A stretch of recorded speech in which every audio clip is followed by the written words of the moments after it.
Cast your mind back 3 or 4 years ago and you might remember us having a quick first look at a rather unique suspension fork from an Icelandic company called Lauf.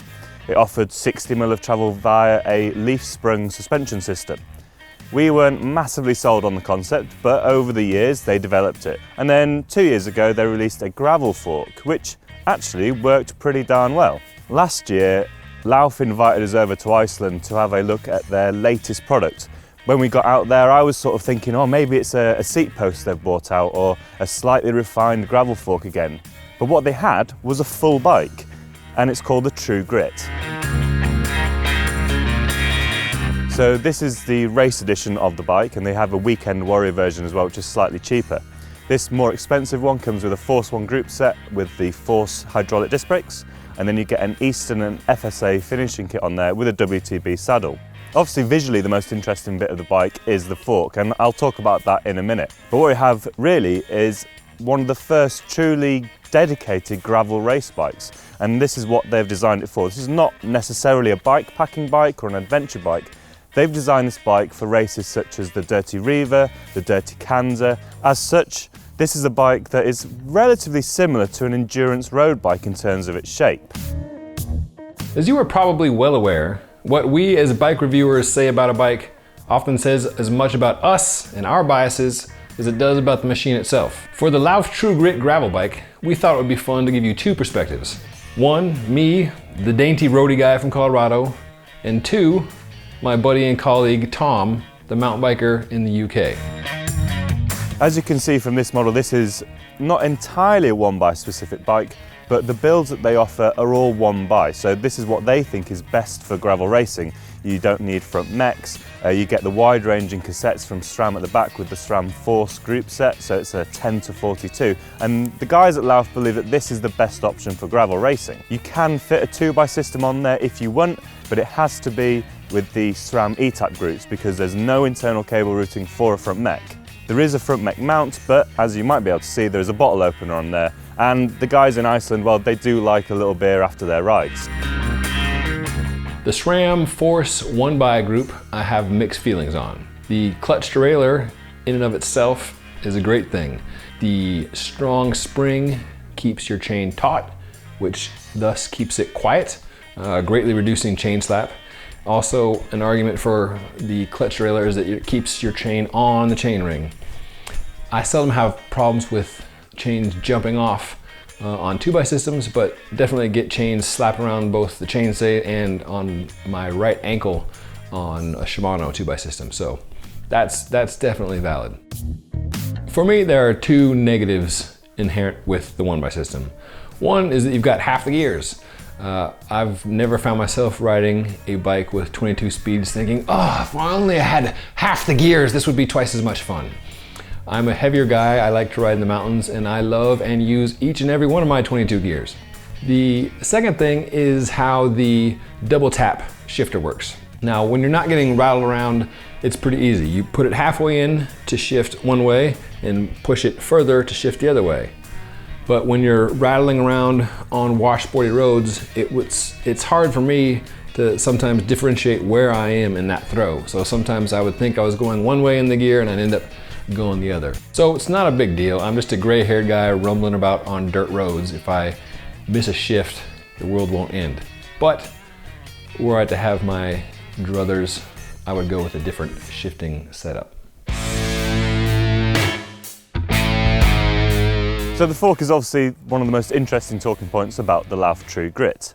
The mountain bike fork had 60mm suspension and I wasn't hugely convinced by it. It was a little bit too flexy, especially for sort of more aggressive cross-country racing. I didn't feel it really fitted the bill. When they brought the gravel bike fork out a couple of years ago, I rode it and I was like, hang on a minute, it starts to make a lot more sense. My first experience with a Lauf fork was at Interbike a couple years ago, where I rode it on some chunkier cross-country trails. And the undamped leaf spring fork was pretty quickly overwhelmed by the terrain. I wasn't too impressed at the time, although I did enjoy making a lot of "don't laugh at my fork" jokes, because I'm an ignorant American and that's what I do. The fork on the True Grit is sort of the version 2 of the Grit fork. It's a little bit more slender, it's a little bit less obviously kinked. The original one had quite a bit of bend in the fork leg, so this one actually I think aesthetically works a lot better as well. So the way it works, the axle is suspended by 12 glass fibre leaf springs. In a traditional fork you have the stanchions which go into the lowers, and they're held in place and guided by a load of bushings and seals and things, and you get a relatively large amount of friction. This is fine on a mountain bike because you tend to have bigger impacts at a lower frequency, so generally speaking a suspension fork works great on a mountain bike. On a gravel bike, I feel that inherent stiction and friction within a traditional suspension fork is going to kill some of that really high frequency, low amplitude buzz that you get from riding on gravel. The leaf springs have no stiction and no friction, and so the small bump sensitivity of this fork is totally out of this world. So what I like about the fork is that it's not obtrusive most of the time when you're riding on the dirt. So when you're up out of the saddle, it doesn't feel like you're riding a downhill fork or even a cross-country fork that's squishing underneath you. It feels fairly firm.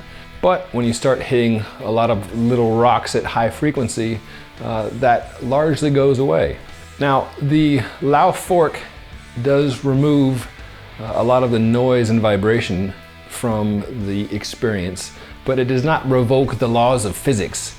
You still feel hard hits. Riding on washboard roads is still annoying. You still get vibrations coming up through your arms and the rest of you. But it is still a fundamentally different experience than riding a fully rigid fork with the otherwise same setup. It's not a suspension fork in the traditional sense. If you go off a drop, you will find quite a harsh impact there because there's only 30mm suspension and it will bottom out. But for that fine little bump stuff, this is where it really works well on those gravel roads. I'd say on a gravel bike, the kind of little downside of having suspension at the front is that you're reminded constantly that you've got no suspension at the back. So while the front end is dealing with all these bumps, the back end is banging off them. So you've got to be a little bit wary of getting punctures and sort of that comfort aspect. It does highlight the difference between front suspension and a rigid back end. Whereas on a fully rigid gravel bike, when we've done some back-to-back testing, you go a little bit slower, your hands get a little bit tired, but the bike as a whole feels like, well, it's doing the same thing. With this one, it's like riding a hardtail mountain bike. You've got a little bit of give at the front, and then the back just gets jolted. So I found the Lauf True Grit to be comfortable at speed on choppy descents. That suspension fork takes just enough off to make you feel a little bit more connected to the dirt, a little better traction up front. I've used this bike on some long descents on some really rough roads, and you can really haul ass with it. You just let off the brakes. Yeah, okay, you've got to have a little bit of confidence in there, but it does help maintain that speed and sort of comfort and control down rougher descents, which sometimes can be a little bit tiring or a little bit unnerving on a fully rigid bike. The bike has for gravel bikes, a long, low geo to it, to the point where it comes with shorter stems. Again, being a roadie, I wanted a little longer cockpit than came, so I put a 110 stem on instead of the 90.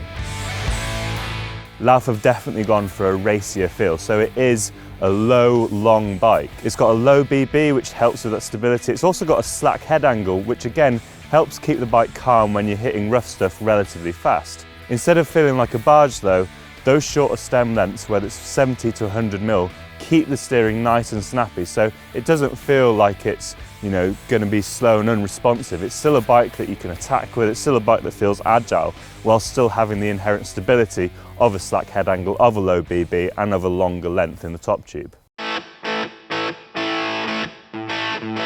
Lauf sent this bike with the Maxxis Rambler tyre. It's a reasonably fast rolling gravel tyre. It's in its 40C width here with the EXO sidewall, and it's tubeless ready. So it does come tubeless out of the box, and the EXO sidewall gives it a little bit extra protection from pinch punctures. There's loads of clearance with the fork, and at the back there's a fair amount there as well, although I don't think you can go much wider than say a 45C tyre, and certainly not if you're running something chunkier. In the UK, this tyre, I've kind of got on with it reasonably well, depending on the terrain that you're going to ride. If you're riding sort of in the woods, almost in a sort of a more cross bike sort of territory, I think you want something a bit chunkier, a bit bitier to get into the mud and give you that traction. If you are using it as a proper gravel bike on sort of rough roads, some dirt roads, fire tracks, that sort of thing, then actually the Rambler does a pretty good job. I've had a few issues with punctures, as have a couple of my colleagues elsewhere, So maybe they're not the most reliable of tyres, but there are plenty of other options out there, and overall I think it's a good mix for the bikes. In terms of the build of the bike, flared bars feel weird to me. I'm a roadie. I'm used to having my hands in the same plane, regardless of whether they're on the hoods or in the drops. So going to the drops when they come way out feels bizarre to me. So were I to have this bike as my own, I would probably switch out the bar. I see the benefit, of course, of a wider stance. More triangulation equals more stability, whether you're talking about your rear chain stays and wheel dimensions, or you're talking about your arms and stability on a bicycle. So I get that, but I just don't like the flared out feel. Matter of personal preference. So I found myself almost never going into the drops because it felt strange to me. So who does this bike really work for? In the UK, I use this bike a lot it's kind of replaced my road bike. I'm not a big fan of riding on the road in winter. I quite like getting off the beaten track a little bit, exploring, whether it's a little bit of single track in the woods or a fire road that you see along the way. And for that, it's proved pretty good, to be honest. Okay, the tyres aren't great in sloppy mud, but I think you could get around that. There's plenty of mud clearance. The gear range for me as a mountain biker, I'm perfectly used to having a 1x11 to 42 range, so I'm pretty happy with that. If you are looking for a more adventurous bike for getting out there, doing some touring, some bike packing, you could do it on the Grit, but I think there's probably better bikes out there. This really is kind of a race bike, and that's what it's been designed to do. So Tom says that as a mountain biker, he's happy to let all the other test road bikes go and have this Lauf True Grit as his one road bike. That's ridiculous. This isn't a road bike, Tom. This is a gravel bike. I would not want to ride this in a road race or even just ride it as a normal road bike. That said, I would be happy to forego mountain bikes in place of this bad boy. A lot of the riding I like to do is very tame, even when it is off-road. And all the riding I like to do starts at my house, primarily because I'm lazy. So dragging a 4 and 5 or 6 inch mountain bike around to get to the good stuff just feels excessively laborious to me. So I'm happy to have a bike that's fun to ride on tame single track, but isn't a dog to drag around the rest of the time. Although the Lauf Grit fork looks a bit funny, if you can get past the polarising looks and you don't mind a few people staring and maybe asking you questions, you'll find that the True Grit bike is a really good gravel race bike for covering big distances fast on rough and loose terrain.